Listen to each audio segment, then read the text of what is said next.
Morning అండి అందరికీ. మిగిలిపోయిన అన్నం, అందరి ఇంట్లో కొంచెమన్నా అన్నం మిగులుతుంది కదండి. ఆ మిగిలిపోయిన అన్నంతో అయితే ఇవాళ అయితే టిఫిన్ చేయబోతున్నాను. ఎలా చేయాలో చూసేద్దాం. మరి ఇలా మిక్సీ జార్లో అయితే వేసుకోవాలండి.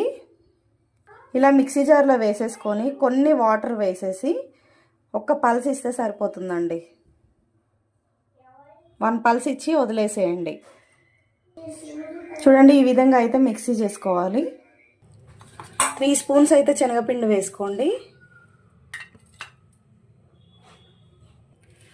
ఒక 3 పచ్చిమిర్చి వేసుకోండి.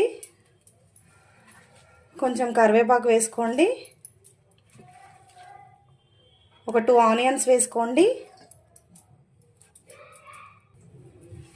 కొంచెం కొత్తిమీర వేసుకోండి.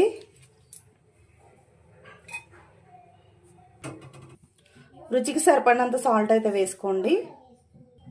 కొంచెం జీలకర్ర వేసుకోండి. చిటికెడు పసుపు వేసుకోండి.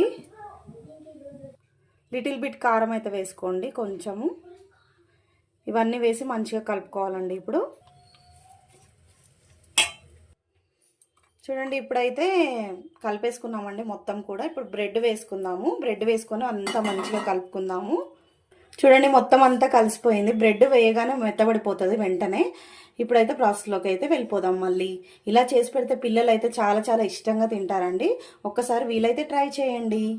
స్టవ్ ఆన్ చేసి కళాయి పెట్టుకొని ఆయిల్ అయితే వేసుకోవాలండి. ఆయిల్ వేసుకొని కొంచెం హీట్ అయ్యే వరకు ఉంచుకోవాలండి. చూడండి, ఈ విధంగా అయితే వడల్లా వేసుకోవాలండి. ఆయిల్ అయితే హీట్ అయిపోయింది. ఇంకా వేసేద్దాము. చూడండి, ఇలా చేతికి తడి చేసుకొని మరీ చేసుకోవాలండి. ఎందుకంటే ఆ రైస్ కాబట్టి అతుక్కపోతుంది. ఇలా రౌండ్గా చేసుకొని ఇలా వడల్లా అయితే వేసుకోవాలి. ఓకేనా అండి? చూడండి, ఈ విధంగా అయితే వస్తున్నాయండి.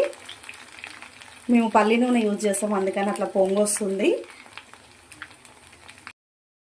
వడలు అయితే రెడీ అయిపోయాయి. ఎంతో రుచికరమైన వడలు అయితే రెడీ అయిపోయాయి. మిగిలిపోయిన అన్నంతోనే నేను చేశాను.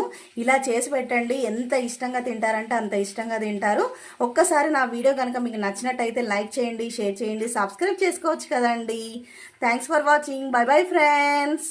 1 సెకండ్. వెరీ గుడ్ మార్నింగ్ అండి అందరికీ కూడా.